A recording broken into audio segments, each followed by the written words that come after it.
The following is a special presentation of TNN Motorsports.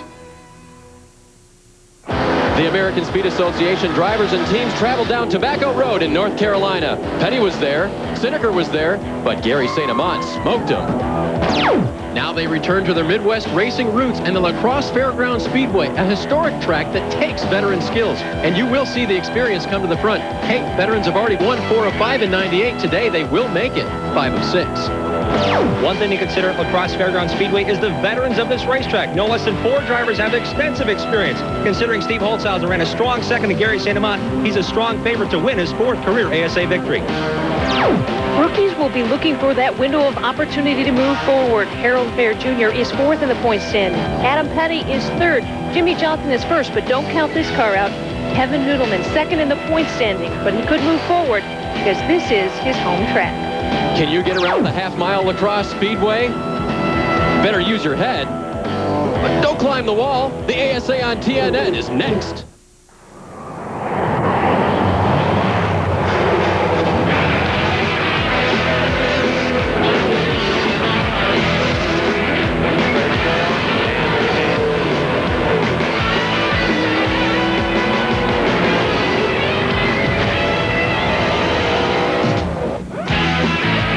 Near the banks of the mighty Mississippi River, it's the American Speed Association and today's VIP Warehouse AC-Delco 300. You can throw a stone and hit LaCrosse, Wisconsin, but over in West Salem, you'll find the LaCrosse Fairgrounds Speedway. That's the site of today's race. It's a half-mile oval that we love, and we're glad to be here because we've been down south where it's been horrendously hot.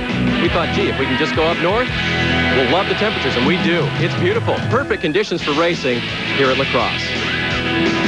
Hi, everyone. I'm Dave Burns, and I'll be giving you the call today along with Jim Trado, ASA Factician, and we have seen some great racing so far here in '98. In fact, so much action that sometimes we can't cover it all, but as you might expect in a venerable series like the ASA, Jim, the veterans have really started to rise to the top. Mike Miller became the first 2-time winner of the season. Gary St. Amant led 216 laps, 1 race ago, and a 300-lap affair to win. Scott Hansen, a surprising and thrilling last-lap victory over Gary St. Amant. Those 3 drivers really have dominated as far as laps led are concerned, and of course the wins. Throw in Mike Garvey, winning from 27th position. I think it's a refreshing change to see. The veterans are mixed in. Yes, they're dominating in the win column, but you have Jimmy Johnson on the podium. You have Steve Holtzhausen coming up to a strong second 1 race ago. So a lot of things are changing, a lot of surprises, and a lot of pleasant surprises with a number of teams putting together solid efforts here early on in 1998. Like I said, too much to watch at one time. Well, let's show you how the points look after all that action. Gary St. Amant squarely on top. Mike Miller with a good challenge in those 2 victories that Jim already mentioned.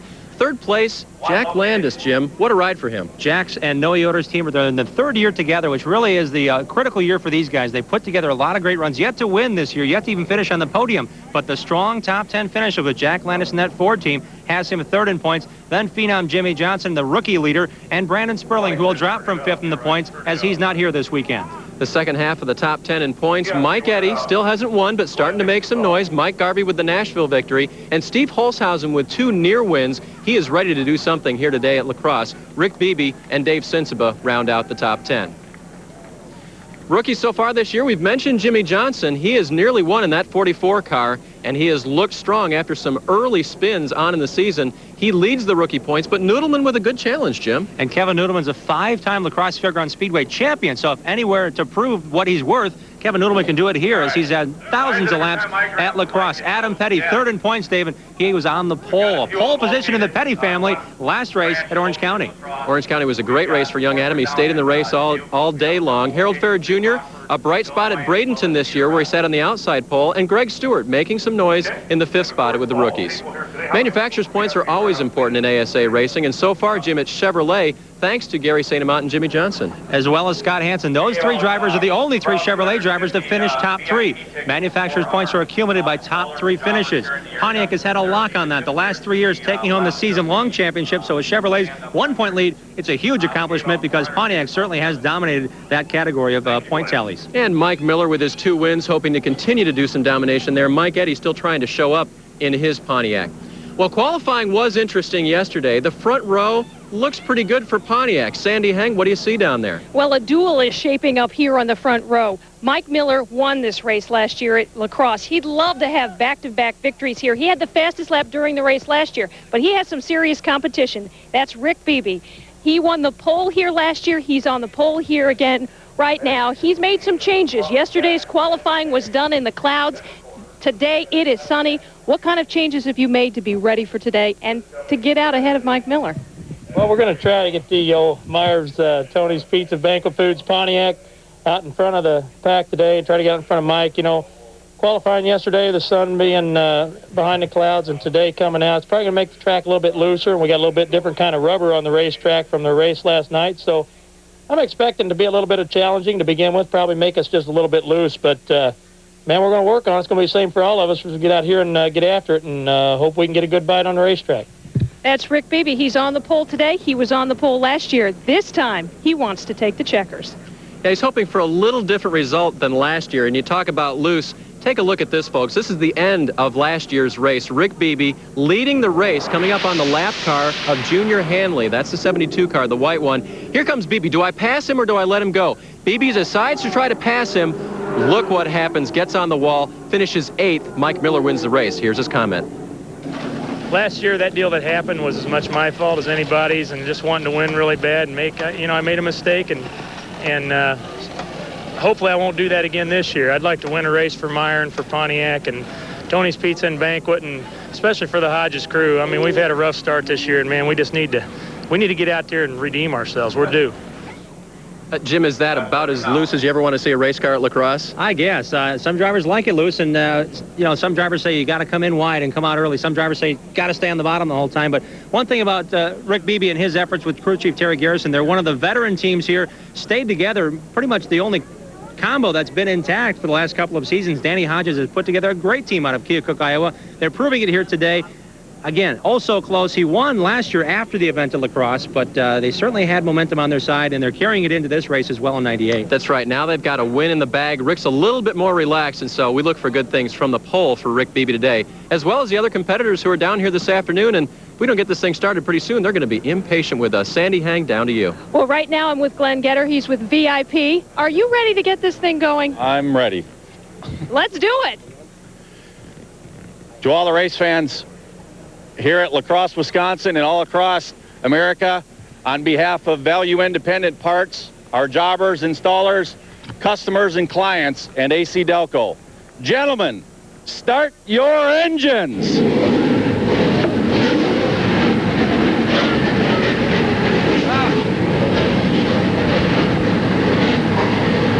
The V6 motors of the ASA come to life here at LaCrosse Speedway.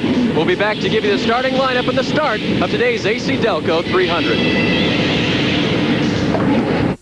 Brought to you by Fram Filters. Pay a little more now or pay a lot later. TNN always giving you the best seat in the house. And for today's AC-Delco Challenge Series 300 here in West Salem, Wisconsin, that's right down in turn number 4. That's better look than we have, Jim. You couldn't pay me to get there, Dave. No way.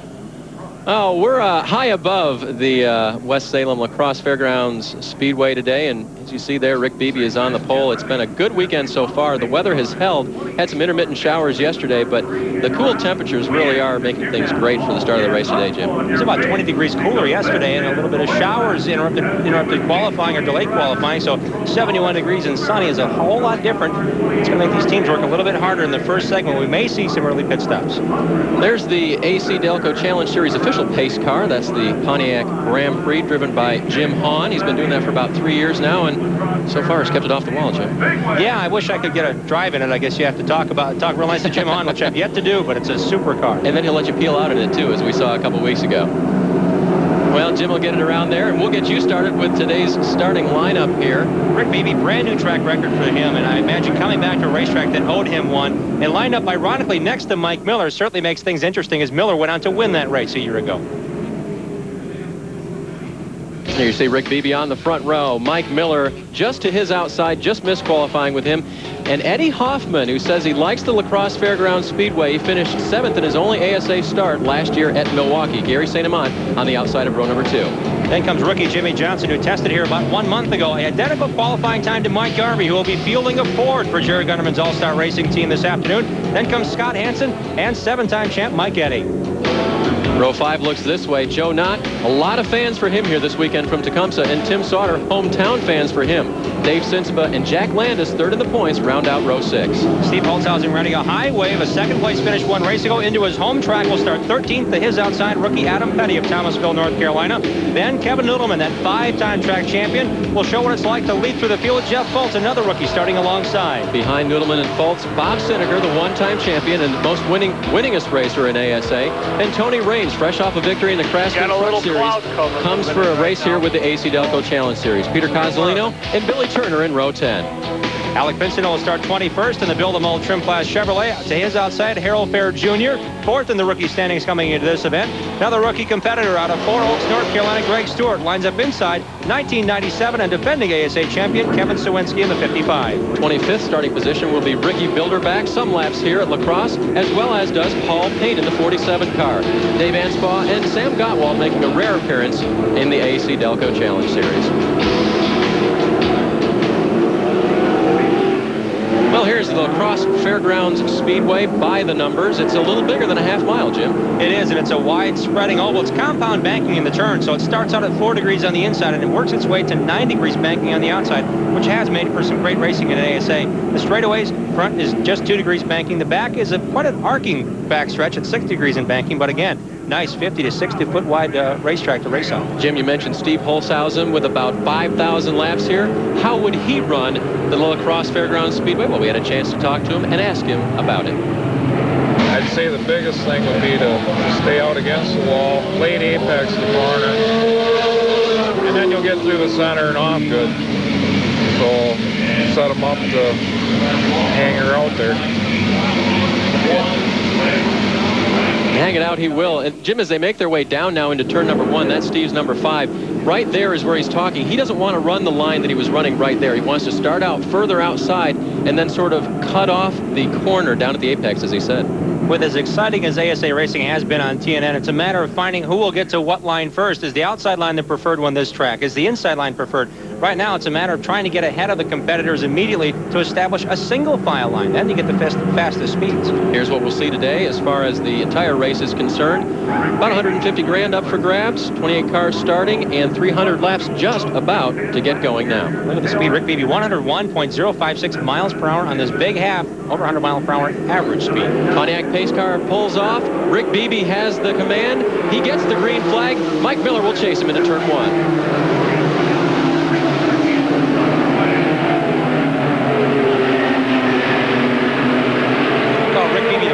For nothing. He goes off turn number 3 like a sprint car for the lead, and he ended up taking the point.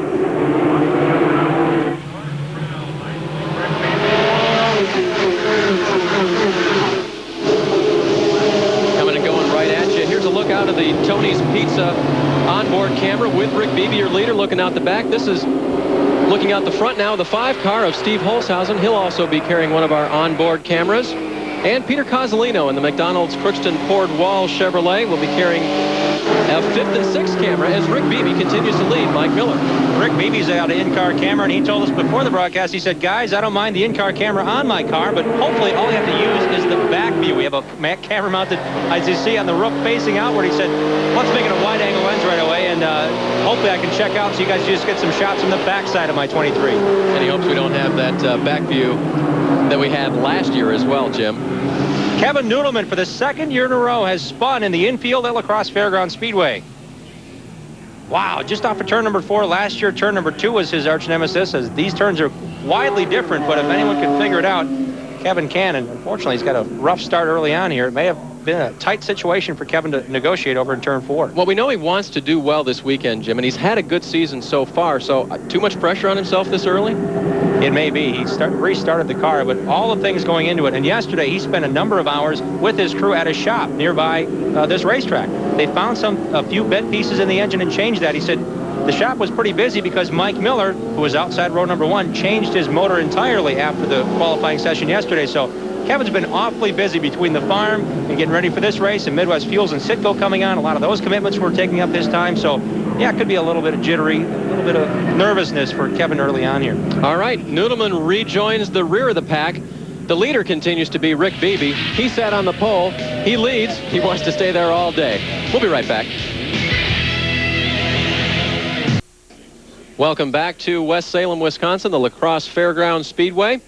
And we're about to go back to green now. You haven't missed a thing. Rick Beebe is leading. We're under our first caution. We were under our first caution for Kevin Noodleman's spin. Jim, he did not lose a lap, so he's got a long way to go, but at least he's still with the leaders. He's at the tail end in 28th, and again, Rick Beebe, the Rocket Man, and Drytronics Pontiac driver Mike Miller trying to pull away from the field here. And look at Miller all season long. He has been banging on rear fenders, making his way to the front, making noise wherever he goes. And again, all kinds of pressure on Beebe. And look how low the line he's making. He's actually getting below Rick Beebe so he can be seen very clearly in the mirrors of Rick Beebe's Myers Pontiac. This is the battle for the lead. You're looking out the rear end of Rick Beebe's Pontiac. Mike Miller again touching, coming off of turn 4. Crowd on its feet. Beebe holds the line. Beebe's able to hold him off, but see, Beebe kind of hooks turns 1 and 2 with the right side tires. Mike Miller floats in there, sets the car, gets on the gas earlier and lower on the racetrack, which could be key coming off of turn number 4, that all-important finish line. As he's doing right now, lifts the left front tire off of the pavement. He's not got very much weight crank down there. Obviously, that's the least important for turning, but he's going to take that low line again, Jim. Turns 1 and 2 are a lot tighter than turns 3 and 4. Turn 3 arcs in, but then it squares off in turn 4, and we see Beebe drifting up a bit. And Mike Miller again able to hold the left sides on the apron. Good racing all the way around the track, but this is for the lead. The front 6 cars running in tandem, and here's 7th place Mike Eddy now. He just got underneath Mike Garvey. Again, Garvey running that Ford, number 8. Metro Milwaukee Auto Auction Ford. They'll be running that car for 3 events. He was up here 2 weeks ago to test, and actually had a great qualifying run in 6th, and we see now Joe Knott trying to knock on the door in the 1 car. Mike Eddy, he has not had a win yet this year. He's been winless for a couple of years, trying to turn things around and make his way back up to the front. Mike Garvey with 1 win this year, running there in 8th, and right behind him in 9th, Joe Knott. In 10th is Tim Sauter, who had his career best finish here in the 9 car. He was 3rd on the grid and 3rd at the finish, his only podium finish to date in ASA. Just over 100 miles per hour, the average speed at LaCrosse Fairgrounds Speedway. Just about 20 seconds, actually under 20 seconds per lap. As they flick him off here, there you see Dave Sinsman in the 6 car. Right behind him, Steve Holshausen with this view off the front end. Holshausen in 12th, just ahead of him. BGT Trucking number 6 of Dave Sensiba. Notice they got strung out single file here. Now they're going to try to click off some serious laps and see whose car can hold, as we're only 13 laps into this one.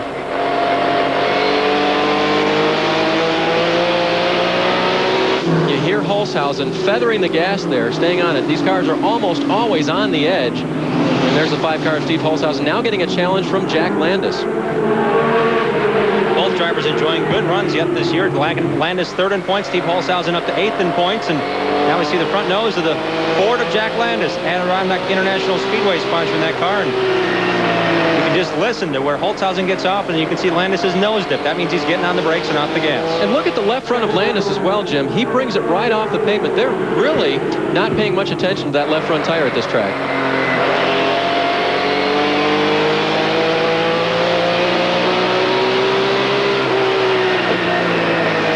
Boy, that is a great shot of Jack Landis in the 07 Thunderbird. Right in front of him, Steve Holshausen carrying our onboard camera, and he gets into Adam Petty making his way by. No, Jack Landis is slowed. Landis just pulled off the base. We had a bullseye view of that one as he was on the back bumper of Steve Holshausen. 1 lap ago, and now comes down pit lane. Wow, 3rd in the points, Jack Landis in the Maisto-sponsored Ford Thunderbird, and they're going to go right to work to find out what it is with him. Going to go to the left side right now. He's got some smoke coming out the right front wheel well of the Maisto Ford. Maybe too much effort on the right front there, and they set the cars up that way, Jim, because it does handle well on a flat track like this to have that left front come up. Which means there's a lot more pressure on the right front, and that's where I saw the smoke coming from. They're still under the hood of that car, or actually under the side of the car, the left side, so it could be a driveline problem. They're not opening the hood as of yet, so it does not seem to be motor related for Landis. This is your lead battle. Rick Beebe, the yellow 23. Mike Miller, the red 18. Miller with 2 wins in 98. Rick Beebe winless so far this season. Jimmy Johnson now in the 44 car. You see him sticking his nose in there. A strong 3rd place now. Johnson, who started in the 5th position, has picked up 2 spots now to 3rd. He and his crew chief, Howie Letto, have certainly worked well together. They came up here just 2 weeks ago to test the 44 car, and that Chevrolet team certainly liked what they saw. Jimmy Johnson found the racing line. The track had changed slightly because they added some Jersey barriers going into turn 1. This is the battle for 5th now as Adam Petty in the Spree Pontiac gets around. Tight racing. And Adam Petty has spun over in turns 3 and 4. He was so pumped for this weekend, Jim. He hasn't raced in Wisconsin before. In fact, they tried to get him to eat a bratwurst yesterday. Did he? He didn't.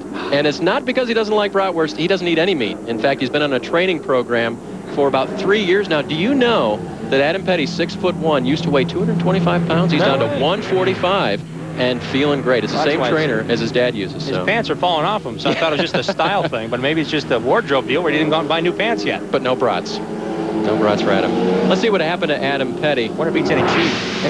Might do that. He's on the inside of Steve Holshausen, and Jim, it looks like he just loses it. Tight racing. Tony Raines was behind him in the 2 car, but Raines was on the outside group, so maybe he pinched it down, locked up the brakes, or got on the brakes a little bit too hard, and it swapped ends on. And this kid is not shy at all about saying he's here to learn. And he knows every spin he takes, every pole he gets, or whatever, it's all part of the learning process for young Adam Petty. He's only 17, folks, the son of Kyle Petty, the driver of the Hot Wheels Pontiac in the NASCAR circuit.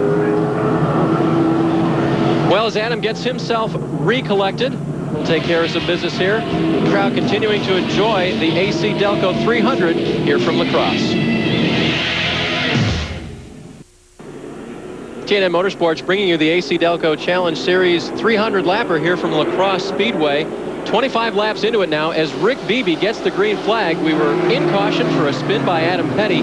Beebe now reassumes the lead, chased by Mike Miller. You'd think the front straightaway was a quarter mile, and these guys were drag racing for $100,000. It was Rick Beebe trying to outdrag and did outdrag Mike Miller in the 18. Looking at the inside still. Wow, this is a tight battle.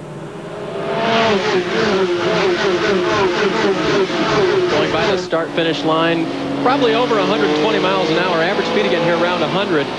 Miller in the red and white number 18 is not backed off from the yellow car of Rick Beebe. Here we're looking out the back of Beebe. There he is, still leading at this point. Has led every lap, but Miller's been there the entire time. And now we see the white and red number 52 of Scott Hansen move into 3rd position. He got around Jimmy Johnson on the restart. Hansen last night ran a 50-lap truck race. They ran a sportsman class here that has a truck body on it. He won it on the last lap and said, I think I found different lines around here than anyone else can drive. There he passed Jimmy Johnson on the inside on the apron going into turn 1 to take over 3rd.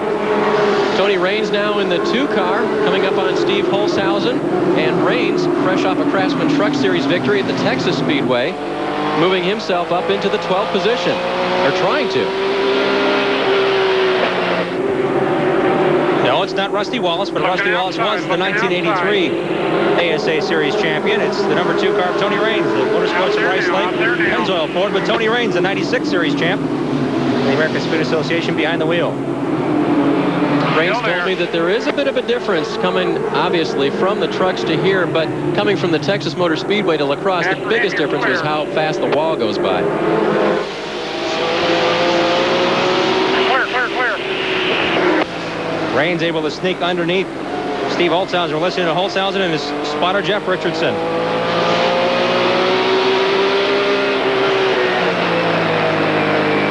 On the gas, off the gas. They don't shift gears at all here, folks, but they're definitely on and off the throttle, on and off the brakes, all the way around this half-mile speedway. You can hear Holshausen just how he measures that thing through every corner. And with as flat as the track is, Dave, they're going to go into turn 1 300 times. They're going to go into turn 3 300 times. That's 600 times on the brakes to slow these cars down. On a flat racetrack, the banking is not there to hold the car, to carry the speed in. It's a lot of finesse braking and feathering the gas, which Holshausen is one of the masters of here in ASA.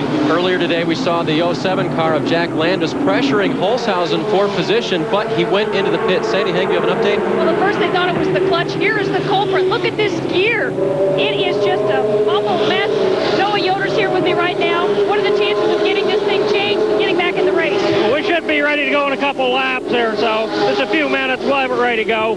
This has got to be disappointing. Jack has been so strong this this year. Yeah, the Adirondack Maisto LA West Ford was running good. We're just riding back there and getting ready to move up. But, well, we'll get out there and make some points. That's the name of the game. We got to keep the points out. So. That's Noah Yoder for Jack Landis. They were working yesterday on the right setup and changing gears, which is not at all unusual in series of this nature.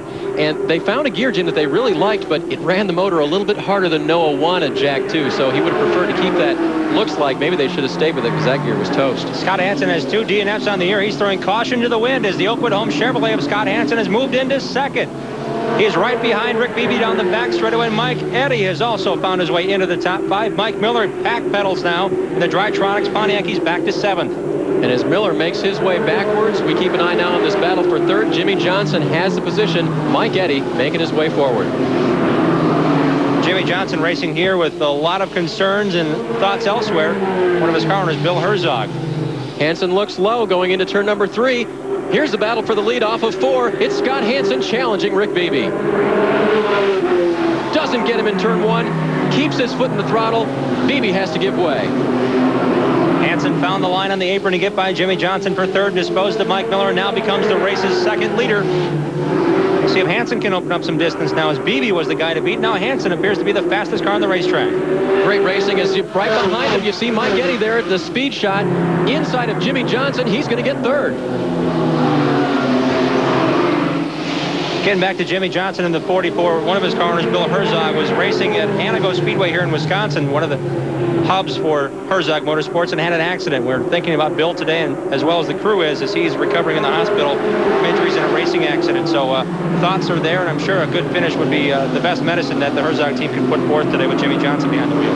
Johnson in the 44, sliding back to 4th. Mike Eddy moving into 3rd in the 88, the strongest we've seen him so far. And look at Eddy. He's all the way back on the rear bumper of Rick Beebe off of turn 4. Mike Eddy was not on the speed charts as the fastest guy here. Matter of fact, he's only led 44 laps all season long. The 7-time champion had to start 8th. He's now worked into the top 3 and coming on that Myers Pontiac. Rick Beebe started on the pole, had to fight off Mike Miller on 2 restarts. We'll wonder if that may have eaten the tires up just a bit, and Mike Miller kind of took it easy, waited for the tires to come in, and now he's making his charge in the 88. Eddy taking a look for 2nd, can't do it in turn number 1. Beebe holds the spot. Wow, Eddy looks strong. He's looked strong before this year, Jim, but he's never been able to hold it till the end of the race.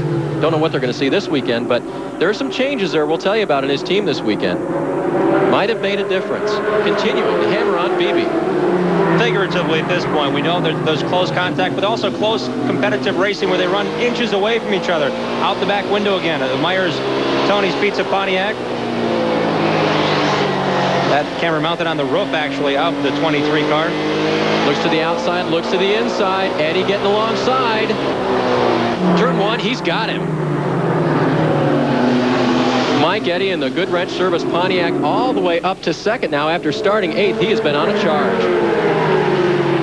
And Jim, you mentioned laps led. He's the king of laps led in ASA, over 16,700 laps led. It's amazing that he's only led 44 in 98. The lead is 45th here today, and really it's been 36 races literally since he's won an ASA race. He's got 54 career victories, and it's interesting to know that Mike Eddy still has the same determination as he's had throughout his racing career. After DeSoto, Florida, Mike Eddy climbed in his hauler. This is a true story. He finished 8th at that race, wasn't happy enough that he didn't win that one. Climbed in his hauler, his wife was next to him to verify it. He drove straight home to Michigan. He didn't stop to sleep, he stopped for gas, and that was it. Mike Eddy drove all the way back to Michigan after the race in DeSoto, Florida. He is a one-of-a-kind story, ASA's man in black. But he's chasing the 52 car of Scott Hansen, who still has the lead after 48 laps of the AC-Delco 300 here at LaCrosse Fairgrounds Speedway. We'll be back. We said it wasn't hot here in LaCrosse, but it is the battle for the lead. Mike Eddy takes it down the backstretch. Scott Hansen has to relinquish it because Mike Eddy, charging so strong from 8th starting position, has just put his Pontiac in the lead. 50 laps into it from 8th to 1st, Mike Eddy is back. The GM Goodwrench Pontiac team did not really hang their head low earlier this season. Again, 6th in points coming into this, but hadn't been dominant at any point. Bob Seneca won the first ASA race here in 15 years in dominating fashion. That was 2 years ago. Now we see Mike Eddy, the other stalwart and veteran that the ASA Series has cultivated over 30 years of racing, come to the point here and again is putting on a demonstration. If Scott Hansen could stay with him, that'll be one thing. If Mike Eddy laps half the field the next 20 laps, that would not be a surprise if Mike Eddy's 100% back to form. It has happened before. We mentioned he's led races so far this year. He's led 3 different events, but his best finish only 5th. That coming at Hampton, Virginia a few weeks ago. Well, Mike Miller started outside pole this afternoon in the red 18 car. He has fallen back in the field. Sandy, what's the deal? Well, I'm told by Carl Hyland, his crew chief, that he's developed a tight situation. He's pushing. He is just waiting for his opportunity to come in here during a yellow flag. Got another story on Mike Eddy, though. Word is down here in the pits, he's using muscle and elbows to make the progress he's been making. Noodleman's crew says Noodleman didn't spin because he had the jitters. They say he had a little help at the beginning of the race from Mike Eddy. The story. Speaking of telling stories later on, that'll be one told by Noodleman and his crew. I guess if you're the 7-time champ, you get a few of those breaks, don't you? There's Joe Knott in 11th. Right in front of him, Steve Holshausen in the 10th spot. Just behind them, you see another white Pontiac peeking in there. It's a 55 car of Kevin Sawinski, last year's champion. Started 24th here today. Has made his way all the way up into 12th position. Finally, some real success for Sawinski this year, Jim. Kevin's been struggling. He's had a good, decent push race program. He finished 25th at a recent race in Richmond, and now he's in ASA competition. Again, the defending series champion. Dominant run a year ago, 5 victories, and led every category. Money won, laps led, etc. But Kevin trying to find his way with crew chief Terry Evans on the Salem Motorsports team based out of Milwaukee. They have it going right now, and Kevin's done a lot of work himself on this race car to get it handled better. He said it's a package similar to last year. It's just a matter of finding the right pieces and components. Poor qualifying effort, 22nd overall, 24th in the lineup based on points and the provisionals, but he's certainly making his way around here. He started on the pole in his rookie season in '96 here at the initial running of LaCrosse Fairgrounds Speedway in the 1 car of Joe Knott, as a matter of fact. That team was here with Sawinski behind the wheel. We've got numbers converging here. Right behind them, the 9 car of Tim Sauter. He drove the 55 car here last year to a great 3rd place finish. So Sauter in the 9 now making his way, 13th position right now, up through the field. And again, Sawinski used to drive the 1, and Sauter used to drive the 55, and Knott used to drive a red 48, which is no longer competing. Adam Petty's made a nice recovery in the 45. He now runs behind his teammate Dave Sensiba. Sensiba is clean and green the whole way along. Sensiba's in 15th. Adam Petty's up to 16th position now, so a great charge. Again, single file restart, so he started 27th. He's now made his way up to 15th or 16th. And he feels racy. He thought he could have won the race at Nashville. I believe he thought he could have won the race at Rougemont, Orange County Speedway, because he was on the pole, so you got to figure that. So he is gaining confidence every time out. Sits lap 26. He's clicked off. He's up to 16th. He came up from 25th, so 9 positions where we see single file racing. Doesn't stop this kid. I'm telling you, he's a very good shoe. The last name that maybe have gotten him through some doors with this prepaid phone cards team and Dave Sensible are working in Michigan. Chris Bradley's his crew chief. He is certainly learning a lot, but again, it comes down to feathering the gas, working this big sweeping racetrack, and he's been able to do it pretty well so far. While they take care of things back in the pack, Mike Eddy continues to lead things here at LaCrosse Speedway. The black 88 out front again. A lot of fans are going to be happy about that.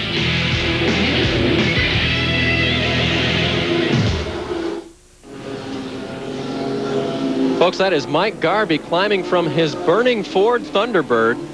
Milwaukee Metro Milwaukee Auto Auction Thunderbird of Garvey catching fire heading into turn 3. He was running 10th and suddenly had to pull off in turn 4 and climb from the vehicle. He was in a great back of cars, about 6 or 7 cars going, about 7th on back to 14th position, and he just pulled up and stopped upside turn number 4 and climbed out of the car in a hurry. So just when you think things are settling in, Garvey doesn't even know where the fire maybe started as he's looking things over, and they're blowing the bottom of the car now with that fire extinguisher. Well, you got to wonder, they've run their Pontiac Grand Prix all season long, and this is the first race for this Ford Thunderbird. Though they prepare extremely well, you just got to wonder if that had something to do with it. This is the first time out for the car. They shook it down 2 weeks ago just to make sure all the bugs were worked out of it. They've had the car for a couple of years, and Tim Sauter and also Al Schill Jr. were rent-a-rides in the 8 car last year for Gunderman's All-Star Racing. Well, all the leaders have come in. Mike Eddy, the black 88, he was the leader. He is down and away after it looks like right side tires. St. Amant misses him. He doesn't miss the wall. Neither does that tire, it looks like. All 20 lead lap cars have pitted. Mike Eddy came in with the lead. Among the cars that pitted, he comes out 4th. Wow, a little discussion now Gary is going to have with Mike, it would appear. Gary got the right side up on the Jersey barriers, which line the track between the racing surface and pit road. They're great protections. See, they didn't go anywhere when St. Amant hit them, but it doesn't do much for your right front suspension. See a little bit of front end damage on Gary St. Amant in 7. Let's take a look at what happened to Mike Garvey. He's the reason for this caution. Everyone checking up here. There's Garvey. He's already on fire, Jim. There's the flames coming out the right side of the car. Looks like there's a fluid leak because the flame followed the race car. Pretty scary moment. That's one of the greatest fears of race drivers is fire. Watch what happens to Gary St. Amant. Locks up the brakes and then just scrubs that Jersey barrier on the right side. He may not have damaged it, but he got in there. He was going pretty fast. There's an angle on that Jersey barrier, so he might have just climbed it and came back down, but it looked like there might have been some minor body damage on the right front of the Wynn Chevrolet. Well, we'll take a timeout while they get cleaned up. We'll go get cleaned up. You can do what you like. Hey, why not watch these messages, and we'll be back with you for more of the AC-Delco 300. Well, if you love short track stock car racing, ASA is the place to see it live. If you can't see it live, Jim, check it out on the internet. Great place for all things country and all things motorsports, including a lot of information on ASA. Check out country.com, the official webpage of TNN Motorsports. Your leader is Steve Holshausen, the 45 car right behind him. No, that's no joke. Adam Petty is in second and going for the point. These cars did not pit the second time at the opportunity arose, so they're on just 2 fresh tires versus the majority of the field on 4 fresh. How hungry is this rookie? He thought he could win the last 2 races out. The car has been there, and now he's chasing down Steve Holshausen, who knows this place like the back of his hand, Jim. And this season, as far as the season goes, Steve Holshausen has only led 4 laps at Nashville before today, and in front of the hometown crowd, he'd like nothing better than to give his wife Sherry a birthday gift. She turned, I don't know how old, she wouldn't tell me yesterday was her birthday, but they certainly enjoy their racing here, and the Holshausen group is out here in force. Petty on the inside, Holshausen on the outside, turn 4. Not this lap. At the stripe, it's Holshausen, and Petty can overcome. Oh, he gets sideways here, Dave. Adam Petty trying his best. Heading down the backstretch now, trying to take Holshausen into turn 3. Holshausen hanging tough on the outside.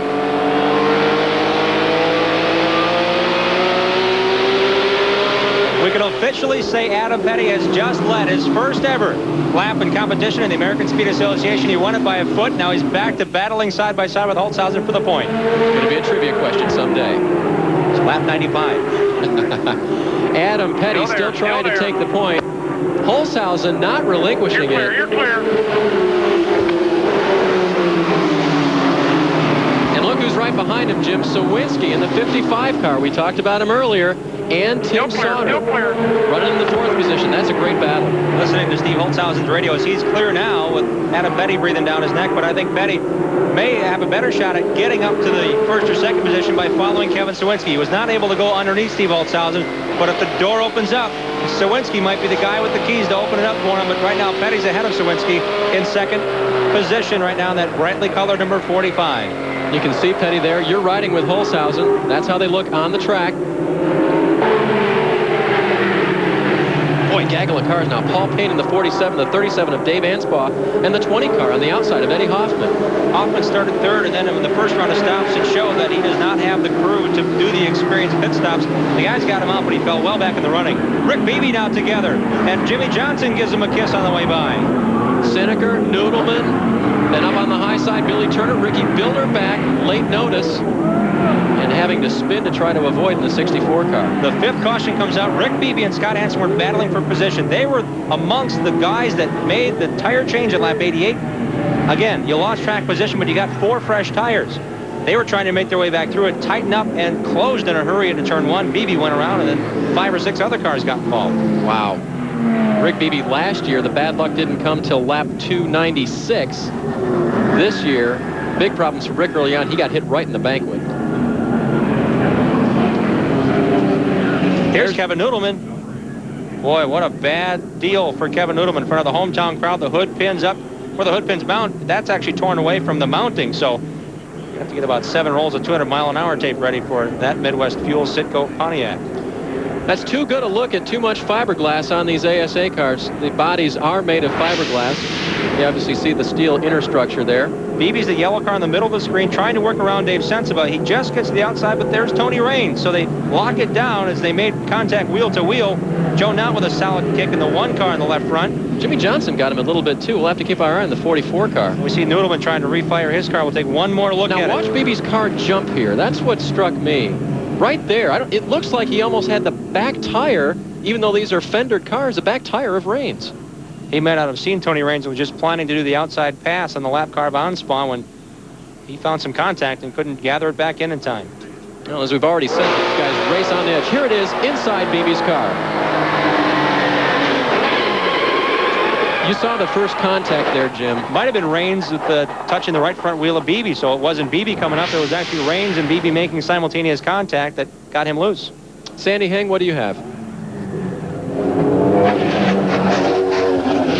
Well, waiting here in Rick Beebe's pit, he's coming around. I'm told that his steering is bent. They're going to have to get underneath there and take a look-see. They say that he just got in a little bit of trouble. They're hoping to tape everything up and get him back out.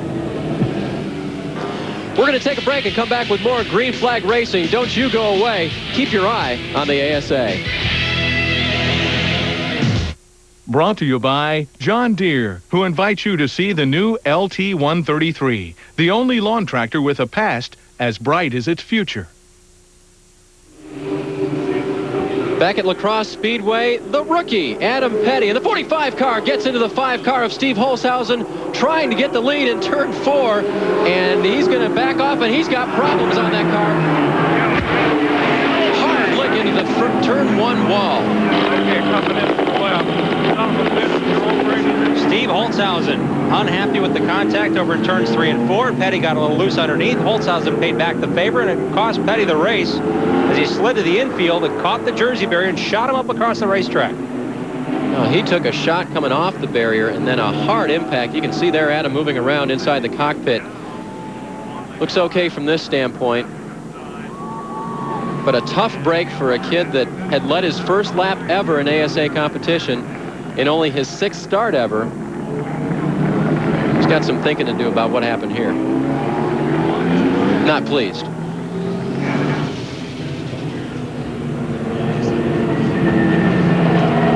When you bring her in, hug this 47, the lime green one. Mentioning to Steve Holshausen right here in front of him. Paul Payne's bright green car. Look that thing over, Duke. Make sure there ain't nothing bent or broke. Yeah, and pull it over, shoot. Here he comes, guys. Give more room.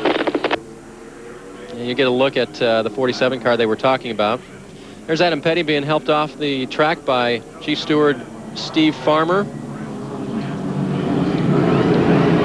Steve Holshausen is in the leader. Sandy Heng? Well, he's taking advantage of this opportunity to take on 2 left side tires and some fuel. He's been very happy with the car, according to his crew chief, Duke Spangler, but he may not be after this last incident. On the left side of the car doesn't look too much the worse for wear, Jim, and that's the side that he had contact with Adam Petty. Right rear tire looks to be a bit askew on the 5 car, though. He might have knocked the rear end out of alignment. We'll find out when they get back to green. There's Adam still sitting down on the pit wall into turn number 1.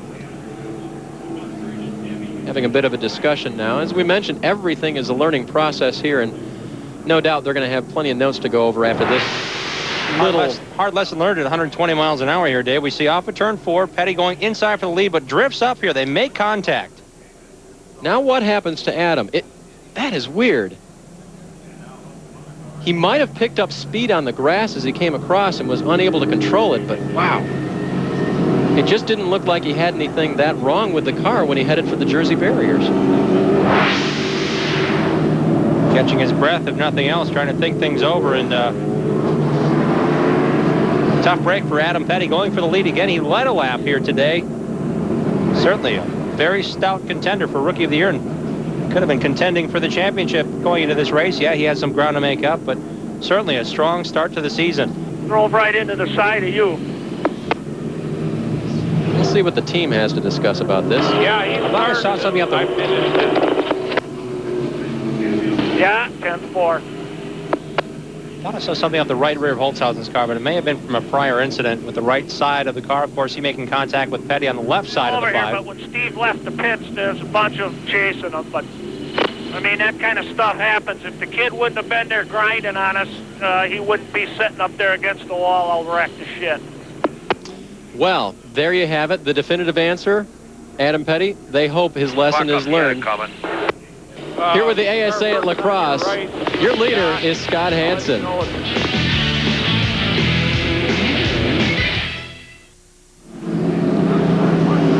We're under our sixth caution here at the LaCrosse Fairgrounds Raceway, and unfortunately, the sixth caution is for someone that was going for the lead. It was young Adam Petty, and Sandy Heng has caught up with him. Adam, are you okay? Yeah, I'm fine. The car was running real good. You know, we got hit by Tony Raines there early in the race and got spun around, and I had to go to the back, and we made our way back up to 8th or 9th, and they pitted, so then we ended up 2nd. So I was just racing Holzhausen, and I was running them clean, and here, if you're real tight in the middle of the corner, you diamond it. You move up, and then you come back down. And my car was perfect on the bottom, and I could stay on the bottom. And we just locked wheels coming there, and I don't remember the rest of it, I'll tell you the truth. I hit pretty hard, I know that. But, yeah, I'm all right. And I thank Nate's Free for everything they do for me. And I guess thank the good Lord I'm okay. That's Adam Petty. He's going to be back next race.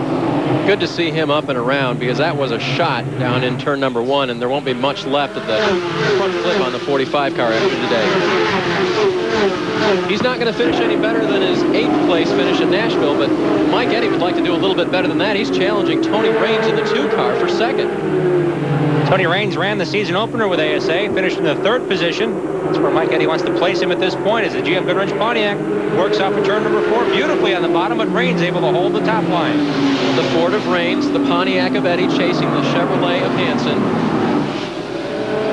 This at lap 143 now. 150 will be the halfway mark of today's event. There's Hansen. You can see the gap now between the 52 out in front and that battle for 2nd.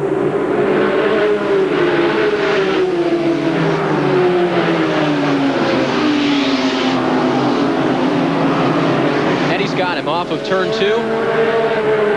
Raines drifts back to 3rd, and he's got a handful now with Jimmy Johnson in the 44.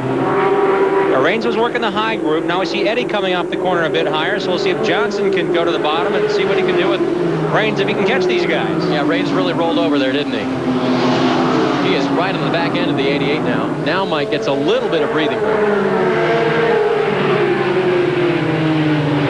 Raines making a handful of starts this season in ASA competition, the 96 Series champion. Running 3rd behind Mike Eddy, 7-time National Series champion.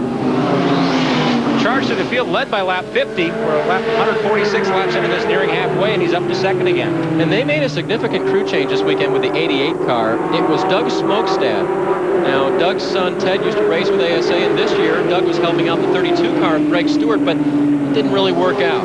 So Doug Smokestad has moved over to the 88 car. I said, what's the biggest benefit with all this, Doug? And he said, I'll look at Mike and I'll say, Mike, what's this change going to do for you? And Mike will say, oh, I don't know. And Doug will say, well, you go out and try it. He goes out and tries it, doesn't do any better, and Doug will say, I told you so. Well, how many people can say, I told you so to Mike Eddy? One. Doug Smokestad. Here's Holzhausen. He's running 12th now after he gathered the car back up right behind him. St. Amant, the points leader, is running 13. Haven't seen Gary at the front of the pack today. We'll just get them one at a time. You're catching the leader. Radio communication of Steve Holzhausen, thanks to our friends at Racing Electronics. But speaking of Gary St. Amant, he's not been heard of since the first pit stop. He climbed the Jersey barrier in the pits and been knocked it off a little bit. Certainly he's knocked it off enough to keep him 13th. And we heard the same complaint on the 5 car, a little bit of toe problem, maybe a little bit of steering problem. Luke Spangler giving that report to Sandy Heng, and she passed it on to us that Steve may have just a bit of a steering problem. But so far, it looks like he's able to pick his way through the field. He led early on. He has not won yet this season, but Mike Eddy's taken over the lead. Scott Hansen led it halfway. He picked up an Ashley recliner for leading halfway. Fitting enough, Scott Hansen, one of the elder statesmen of ASA, has just seen the polar bear put one on him and take back the lead in the 88. I'm not sure who needs the recliner worse. Eddy, his 25th year in the American Speed Association, just an amazing career, 7 championships, as we mentioned before, and more than 16,700 laps led. He's going to lead some important ones here today, but you know, lap 300 is the only one he cares about.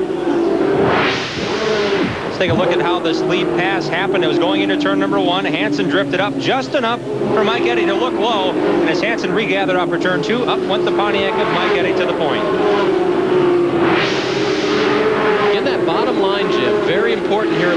but maybe just as important to run that second groove in order to maintain fast laps on a long green. When you want to make the pass, definitely the inside. We've seen Mike Eddy lead 280 laps of a 300-lap affair. We've seen Mike Eddy lead 100 laps at a time, come in and make a pit stop, still hold the lead and continue to dominate.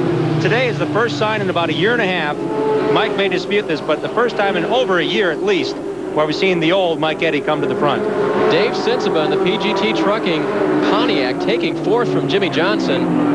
And Sensiba now making a charge to the front after starting back in the 11th position. We haven't mentioned much of this Michigan driver, the 1994 Pat Shire Memorial Rookie of the Year. Gary St. Amant has stalled up in turn 4. He's pulled the car up and stopped the point leader. Now, you know, every once in a while, these drivers will get the yellow thrown on purpose, but because he's going again, Jim, so as quickly as he stopped, he fired it up as soon as he saw the yellow flag. Chase starter for ASA, Mike Dimmitt, brings out the yellow for the 7th caution, and St. Amant fires it back up and gets going. Well, Gary, with some obviously some very big problems now in the wins. Gainey Transportation Services Chevrolet.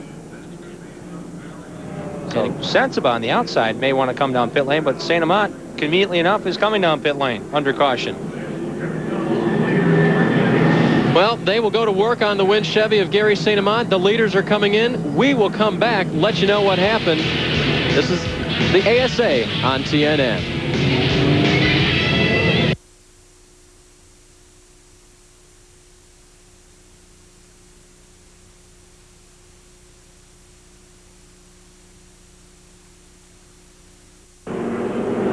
And Tony Raines in the 2 car has just put lap 160 in the books. He will come by to lead lap 161 of the AC-Delco 300 here at the LaCrosse Fairgrounds Speedway. Dave Burns here with you along with Jim Trado and Sandy Henk. Thanks for joining us on a beautiful afternoon for racing. And Raines, the 1996 ASA champion, at that time driving for Howie Leto as a crew chief, is making Toby Noodleman proud this afternoon in the 2 car. He is one of 7 cars that did not pit this time by. The other 7 cars on lead lap did come down pit lane. Jimmy Johnson, Mike Miller, Scott Hansen pitted, as did Kevin Sawinski. Bob Seneca pitted. He has been in and out of the pits. Got to give a call to Alec Pinsino, who's not in frame now, but his teammate is Tim Sauter in the 9. Pinsino had been up as high as 6th and still continues on in lead lap. You're riding with Steve Holshausen. He chases Tim Sauter, who has a little bit of trouble getting into Eddie Hoffman there. Another right in front of you. I'm sure you can see that. Be careful. Mike Eddy also pitted on that one and came out last of the 7 cars who came down pit lane after coming in with the lead.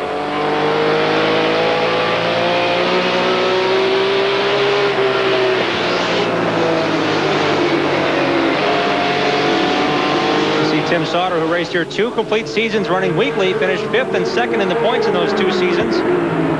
Certainly knows how to get around inside that white line in turns 1 and 2. And the line is pretty much the same for the late models that they run here weekly and for the ASA cars.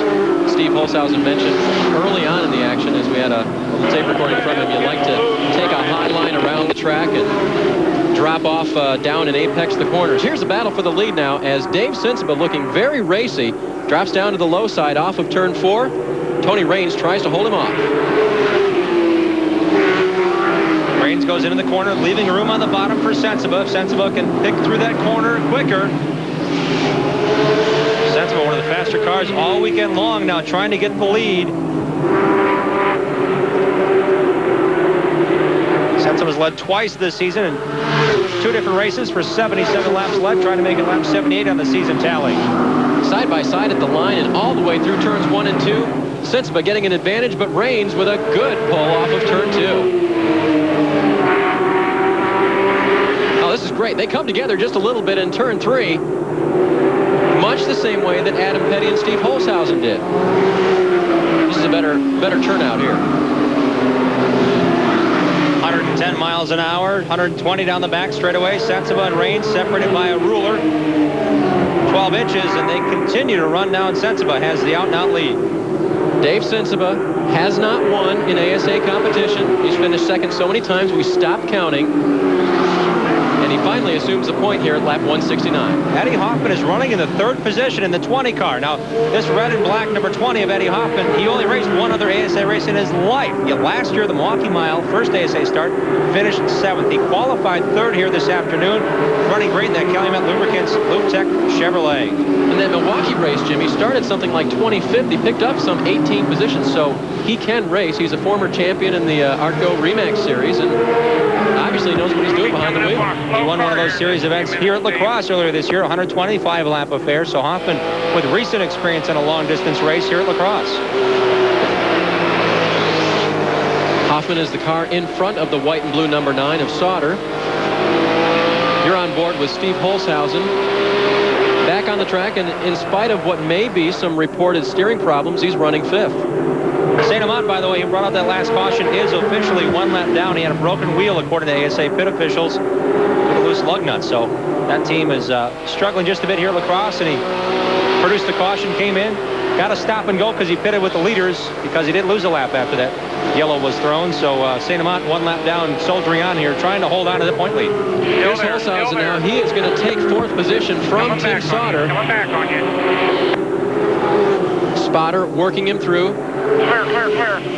Tells him he's got the whole track to move around in now. He goes after Eddie Hoffman in 3rd. Holshausen, the unsponsored Trinity Motorsports Ford, will now take a shot at Eddie Hoffman, the Illinois veteran. Quick on the scene in late models, really only the last 3 seasons behind super late for Eddie Hoffman. Running for the team that Matt Kenseth had a few starts with a year ago. Well, while Hoffman hangs on to 3rd and tries to take Holshausen with him, the 6 car of Dave Sensiba, he's got the lead. Tony Raines and the 2 running him down. Yeah, cheer him on, boys. It's ASA Racing on TNN.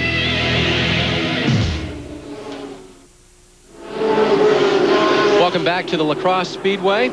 The AC-Delco 300 being led by ASA Rookie of the Year 1994, Dave Sensiba, but Tony Raines challenging in the Motorsports of Rice Lake number 2. And once again going into turn 3, trying to get a good look on the inside of that Pontiac. PGT Trucking, Selective Storage Systems on board with the 6 car this year, associate sponsor with Spree. Main sponsor for Adam Petty, his teammate. But you see how Sensiba continues to run the low line. It's exactly how he got to the point at Orange County Speedway, and he continues to run the bottom line. May not be the strongest horsepower, the most horsepower down the straight, but through the turns, able to carry more speed through. And Raines is going to take a look on the outside, and is he just faking him out? He goes back to the inside. Sensiba blocking him off. Tony Raines has had a lot of fun at ASA. He finally broke through and won the championship in 1996.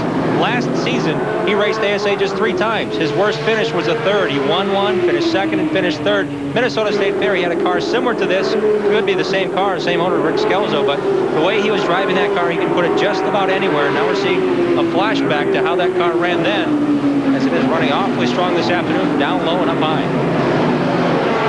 Now this is the lead battle, the 6 car and the 2 car. Dave Sensiba's had it for a handful of laps. We'll take a look back at the 3rd place battle, 3rd and 4th. Steve Holshausen and Eddie Hoffman up on your upper right. Holshausen getting around Hoffman. Hoffman had to relinquish the spot. Tim Sauter creeping into the shot there on your upper right. On the lower left, they get past the 8 car of Garvey back on the track, but many laps down. The leader, Dave Sensiba, in the 6 car. One way to show you all the action, the battle for lead and for 3rd are separated by about 2 seconds on the racetrack. So we want to make sure we can get a shot at both without making you have to go out and buy another TV and get a different feed from the TNN truck. We're actually going to show you 2 races at once. So we've driven our directors crazy all season long trying to get all the racing on the screen, and we know you fans have missed barely 1 or 2 things, so we'll give you a shot at 2 different battles here. In the lead battle, the 6 of Sensiba, the 2 of Raines. Battle for 3rd, the 20 of Hoffman and the 5 of Holshausen. There's Hoffman running 3rd. Running 4th. Holshausen has 3rd.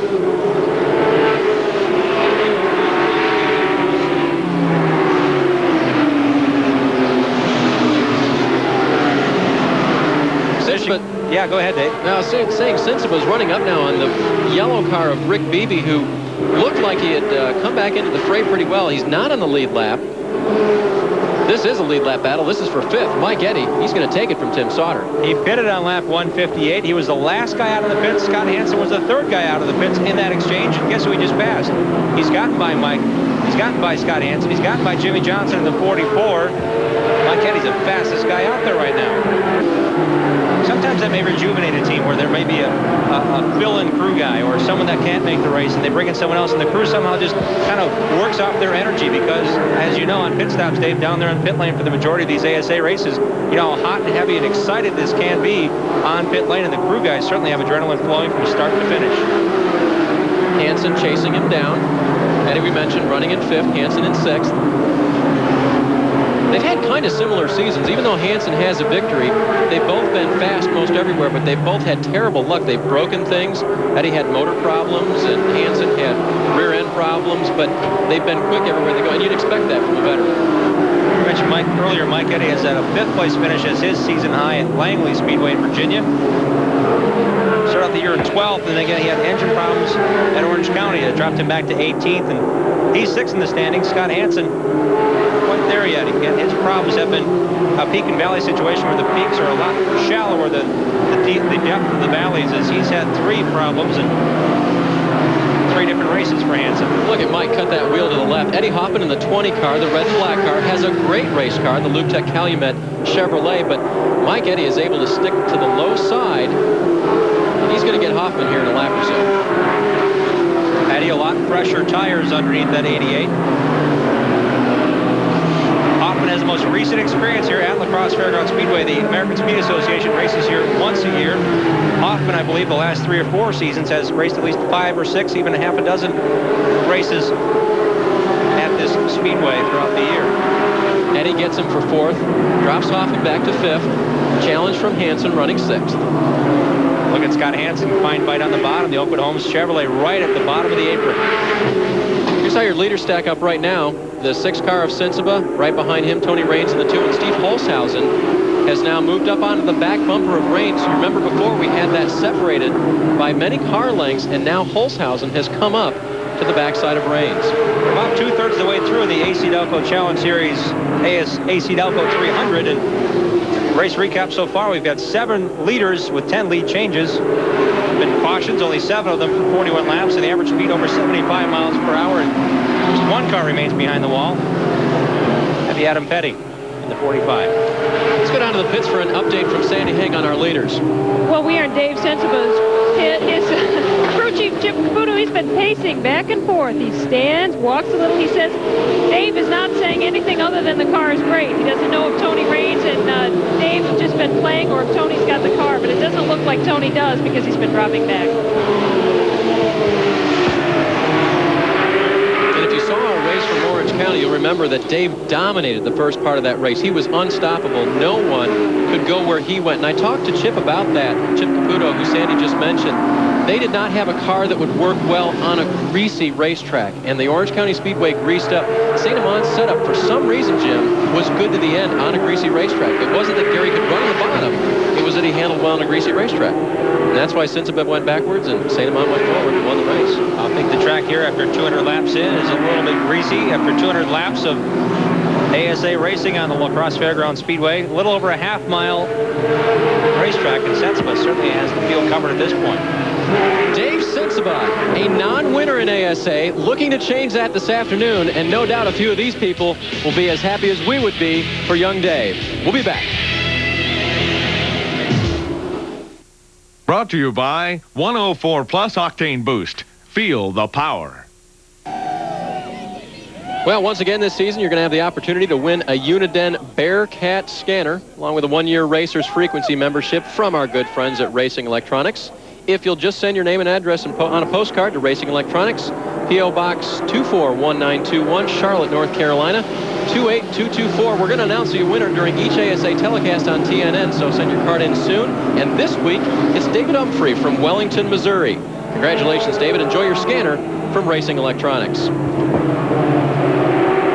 Back at LaCrosse Speedway, that was a quick shot of Gary St. Amant, who is on the tail end of the lead lap, Jim. He's kind of not used to being there. It certainly is. That the actual race lead belongs to the 6 car of Dave Sensiba. Just ahead of him is Mike Garvey. who is a lap down, if not more than a lap down. Again, sets up 5 runner-up finishes in his career in ASA, looking for his first victory at this Wisconsin speed plant. They move around Mike Garvey. He's being scored in 21st position now, many laps off the pace. He had a power steering problem earlier in the 8 car. Holshausen in the 5, led earlier. Has not been able to get by since, but they both came into the pits, Jim. We took a good look at them, and they had great pit stops. Battle for 6th here. Jimmy Johnson on the outside. Kevin Sawinski to the inside. They came down pit lane behind Mike Getty. That's where they race for position now as we're back under green. Look at Sawinski's car on the right side. It's got black wheels. Now he's got chrome wheels on the left side. That mix and match things means they may be going back and forth to get the right combination of tires from friends in their pits. This is the view from Peter Cozzolino as he runs in the 9th position. Could be a career run for Cozzolino in the McDonald's Crookston Ford Walls Chevrolet. He's just chasing down Tim Sauter and that pack with Sawinski and the bunch in it. As far as the wheels go, I would imagine his neighbor might have been able to help out. Sizing tires and bias ply tire situations, the tire person is key and critical. Whoa, Jimmy Johnson getting loose coming up into turn 4, gathers it back. Nice save for the former off-road truck driver, but he's now got a problem with Peter Cozzolino, who's going to try to get by. You're on board with Peter. Peter got a little bit too close to that action as Cozzolino saw Jimmy Johnson recover. But once you're out in the loose stuff, Dave, who knows what's going to happen in that off-road experience, and how loose that car got was something Jimmy Johnson was used to doing over jumps and through mud and what have you in the off-road series. Cozzolino now being challenged in that 9th position by Eddie Hoffman. Blue Tap Calumet number 20. Hoffman with a good pull off of turn number 2. He's got him in turn 3. Very impressive for Eddie Hoffman. Son of Ed Hoffman, Chicago area, Grundy County Speedway champion in '97, also the Artco Series champion last year. Eddie is putting on a dominant display here as far as drivers that race part-time with ASA. It'd be great to see him run more races as he's really working the track well here at the track he's very familiar with, LaCrosse. And right behind him, the Bluebird, 84, Bob Seneker, has just moved into 10th position. We commented earlier that Bob was having all kinds of problems and the car was slow. They've obviously made some changes to the better. So Eddie Hoffman's progress now in the 10th position. The Bluebird Bob Seneker, the winner of this event in 1996, after a 15-year absence of the ASA Series at LaCrosse Fairgrounds Speedway. Seneker found his way into victory lane for one of his 83 career victories. And if you look at the left front tire and also the hood there, he's got some crimping going on there. The fiberglass bodywork not fitting quite right on Bob's car. Obviously, he's had a little contact out there. Not going to bother Bob. He's won some races in some pretty wrecked race cars. Unbelievable, the car control, the aggressiveness, and even the wizardry, technically, that Bob Seneker has commanded over the years in this series. Winningest driver, 83 career wins, trying to match his number today.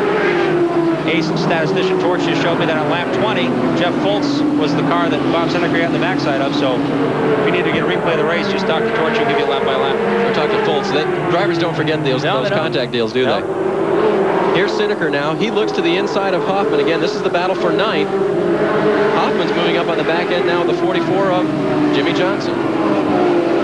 Johnson's car a little bit tight, according to crew chief Howie Letto. We already talked about that. And if we didn't, that's the situation for those guys. And again, the sun peeking out from under the clouds and back behind the clouds has certainly affected some of these teams.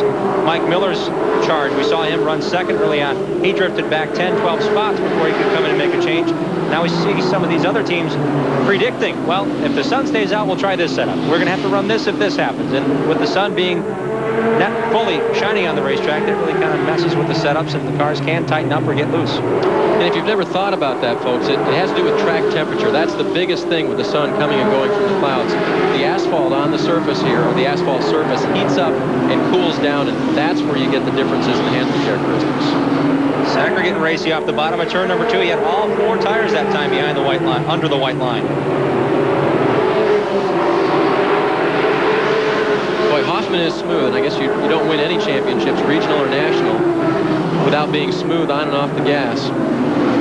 Bob just 2 top 10 finishes this year, a 4th at the season opener, and most recently a 6th place finish at the last race in Orange County. And I think he didn't mind coming back here to LaCrosse. He won this race in '96, and after that long pause, Jim Sauter won the only other ASA show here in 1981.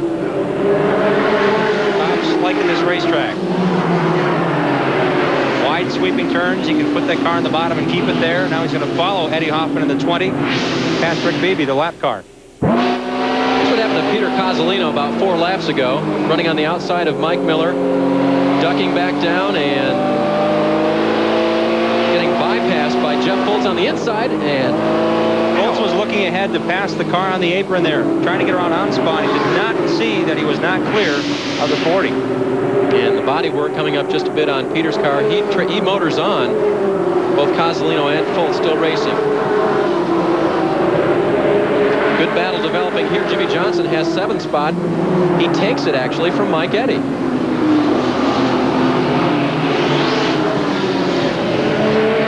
Eddy dropping back to 8th now, and problems for Eddie Hoffman on the high side. He checks up big times. He has a big problem. The way he's fighting the wheel, he may have a tire going down. The right front might be low on the 20 car. Battle for the lead. Dave Sensiba, he's had it for a long time.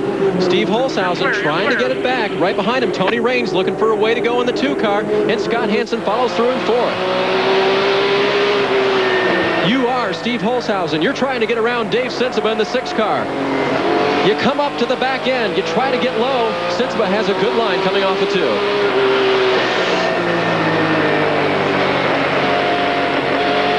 Now you're Holshausen figuring out what to do with Tony Raines. That'd be a mirror because on the back bumper. Caution is out for Eddie Hoffman. He slowed on the backstretch, tried to make it down pit lane. Was caught on the outside of the racetrack. Now he stalls on the back straightaway here at LaCrosse, so that'll bring out the caution. What a shame. Awesome run going. Oh, what a shame. Talked to him before the race, and he was very optimistic, and he knows he's not going to light the world on fire in ASA just coming in for 1 or 2 shows, but he almost did. Up into the 8th position. Hoffman fought that Rookie of the Year in 96 with a championship. Again, I mentioned Ed Hoffman. If you're around in 1975 or so, you saw his father, Ed Hoffman, run 17 ASA shows between 75 and 1980. Those guys are the king of the short tracks around the Chicagoland area. Well, Eddie Hoffman gets a push. He's the 9th caution of the afternoon, and as Gary St. Amant and the rest of the ASA competitors figure out how to try to beat Dave Sensiba, who hangs on to the lead, he's chased by Steve Holshausen. Cars and cows, that's what it's all about here in Wisconsin. There's your, that's, you know which one is which. They've had dairy days here in West Salem, Wisconsin. Didn't know we had audio with that, but smell this. Dave Sensiba is leading an ASA race near its conclusion. Lap 235 clicked on the books right now. And he's never won a race, folks. He's never made it all the way to the end in the lead. So young Dave trying to make it happen here today. 5 lead lap cars went down pit lane under that most recent caution. We'll see if that will play a factor here as we're closing in on the finish of the AC-Delco 300. And we'll see what Holshausen can do with Sensiba trying to block the inside line. You're on board with Steve Holshausen. He's right behind, now checking to the inside just a little bit. Sensible with about a 2-car length lead. Looking outside. He's going to shorten that up off of turn 4. Keep in mind, Scott Hansen is now back in the mix. Won a support event here last night, a 50-lap affair. And Peter Cozzolino did a 360, Dave, and kept going. He kept going, and behind him, checking up, was the 80 car of Harold Fair Jr., who did a complete 360 and didn't keep going. Now he's got it refired. But this is Cozzolino. Good job of saving that and keeping it going, Jim. You see the front end damage. He may have just poured it into turn 1. Things checked up ahead of him. We saw Jimmy Johnson slowing from that altercation. He and Johnson were among the lead lap cars that pitted.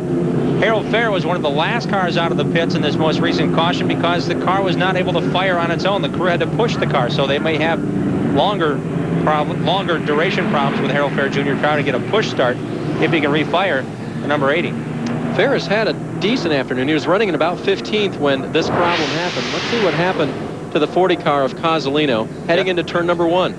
Goes high in turn 1, and there's Tony Raines in the 2 spinning. Actually, as they both went high, it looked like Raines just was saying, I'm taking the outside line, and Peter took the line away, and Raines tapped him and sent him. And you could argue that... We'll listen. Yep. About what we expected. Now, you could argue that Cozzolino didn't pick a line going into turn number 1 there, and Raines just took the high line, and Peter was right in the middle of it. Sandy Heng?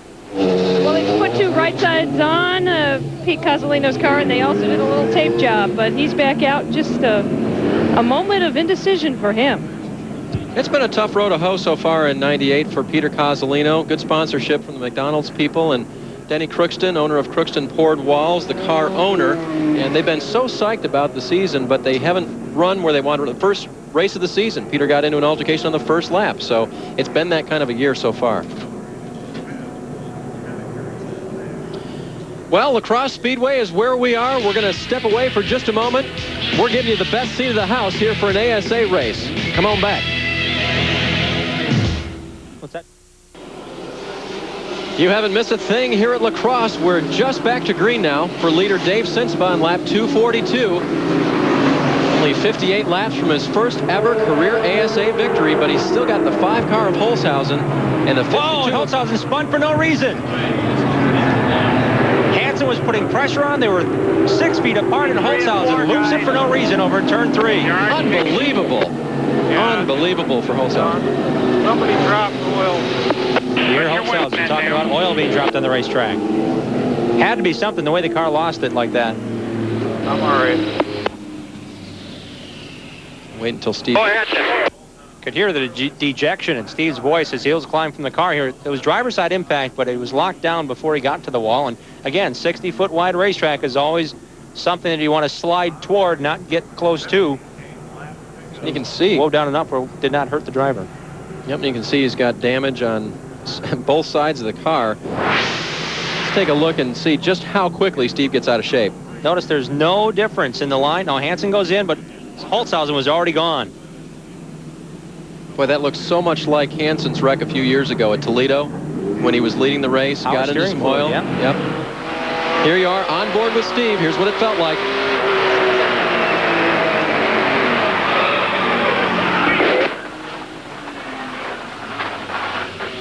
We're in the fence up there between 3 and 4 guys. Understatement of the year, and not a happy guy right now. Steve Holzhausen has climbed out. Jim mentioned earlier his wife's celebrating a birthday this weekend, and Skylar and Sierra will be a little sad for Dad. Certainly been a family affair. 3 of the crew members for Dave Sensiba, who's leading the race right now, have their wives and daughters with them here this weekend, including Chip Caputo, the crew chief, and Kevin Burnett's here with his baby girl. And I'm just wondering if that has something to do with it, where they've got a relaxed atmosphere instead of being under pressure to finally win a race. Let's bring the family and have an enjoyable afternoon of racing, and could indeed be a big family affair. We need a wide-angle lens to get victory lane photos done. It's kind of the only solace for Holzhausen right now, as he will finish well down in the order with 244 laps on the books at this point. Dave Sensiba hanging on to the lead at this point. Scott Hansen right behind him, and in third now, we mentioned him earlier, Tim Sauter, and boy, what would a win mean for Tim here at his home track?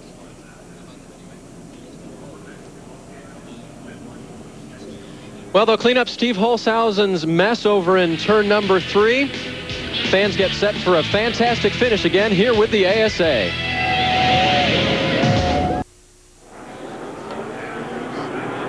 It has not been settled yet here at LaCrosse.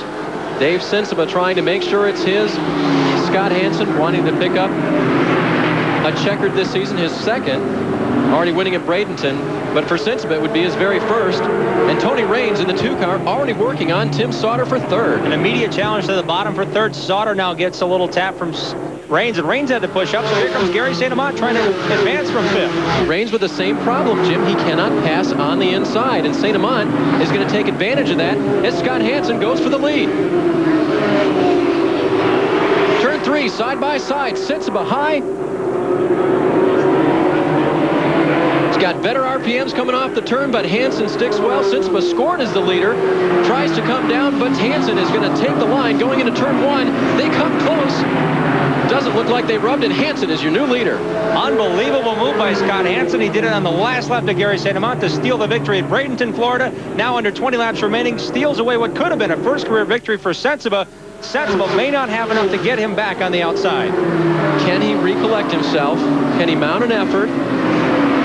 We just came back from caution, Jim, so you got to figure his tires were cool. Sensiba may not have the car to do it.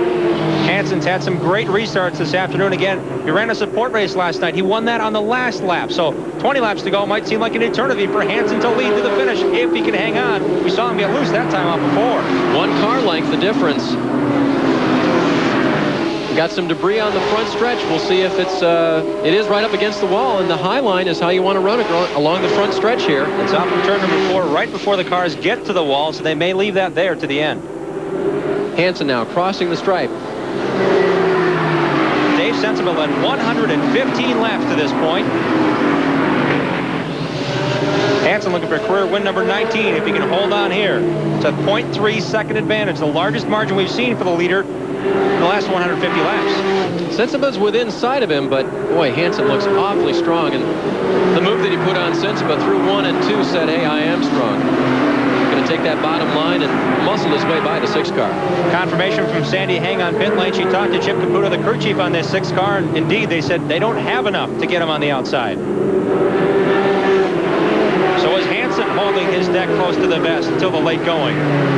Sensiba sure put a pasting on the field here in the later stages, but Hansen at the end is the guy pulling away in the lead. Hansen, one of several drivers here this afternoon we mentioned that know the LaCrosse Speedway very well.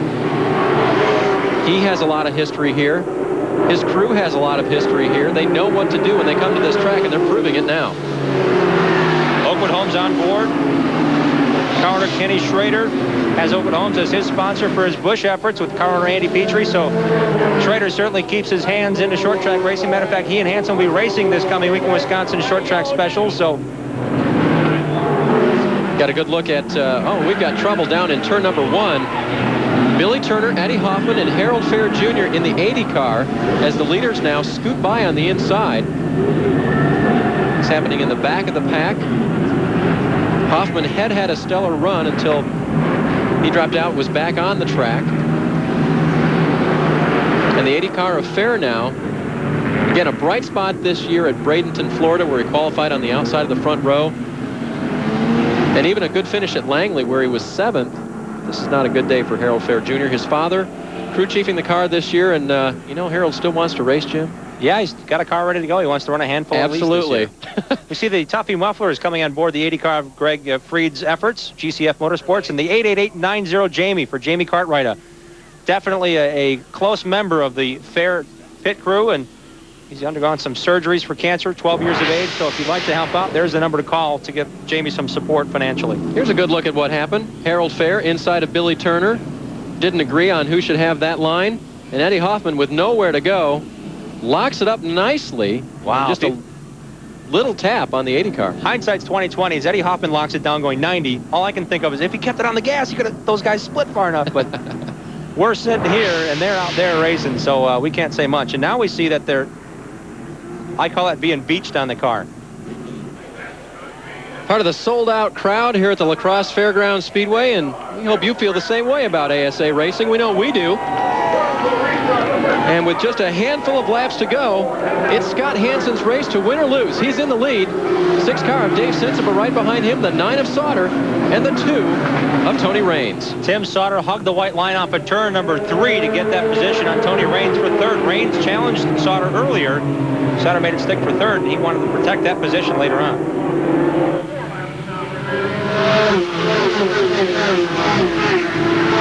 They rip by the start-finish line. Scott Hansen holding down the spot. Hard challenge now to Sensiba. 4 laps to go from Tim Sauter. What have you saved? What do you have left? Obviously, Hansen with the dominant car right now, but that battle for second has not been decided. And Gary St. Amant peeking into the picture, taking a look to the inside of the 2 car. Whose car is owned by Bud Gevin, feels that if he had a chance under radio communication under our most recent caution, if he had a chance of a few more laps, he might have a top 3, top 2 car, but he's having a hard time getting around Tony Raines for on the 4th position. And it doesn't look like the 9 car of Sauter really has anything for Sensiba, but Sensiba obviously nowhere near Hansen for the win. Hansen pulling away now, 0.8 second lead on this bunch. On the other hand, Tony Raines has been working the outside all afternoon long, running in 5th. He's going for 4th, going for 3rd. waving the white flag, meaning one more circuit to decide the AC-Delco 300. Hansen down the backstretch. He leads. That's pretty much decided. Here's the battle for second. There's your leader. Here's the gap back. Battle for third to the line. Hansen will be the winner. Sensiba, then Sauter, then Raines. Gary St. Amant, Mike Eddy, Mike Miller across the line. Bob Seneker with a top 10 finish. Sawinski comes back after a late race pit stop to finish 10th in the 55 car. Does Scott Hansen play cards? If he doesn't, he should stop at one of the nearby Indian casinos and put some money down, because he sure gambled his way to the win today. Well, and he did not show that hand until late in the going. 20 laps to go when he finally got around Dave Sensiba and had a dominant race car. Crafty veteran Scott Hansen. Never an ASA championship. Could it be in 1998? He's got a long way to go, but victory like this will sure help.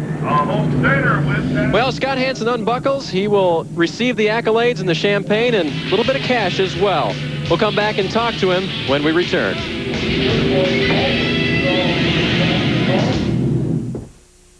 300 laps here this afternoon at the LaCrosse Speedway. A great ASA AC-Delco Challenge Series race. And a guy that knows the track real well came home the winner. Sandy Heng is standing by with Scott Hansen. Scott Hansen, today's winner. What an incredible feeling that had to be. I'll tell you, we come here this weekend, and our qualifying didn't really show how good the car was. We unloaded the car, and it felt really good.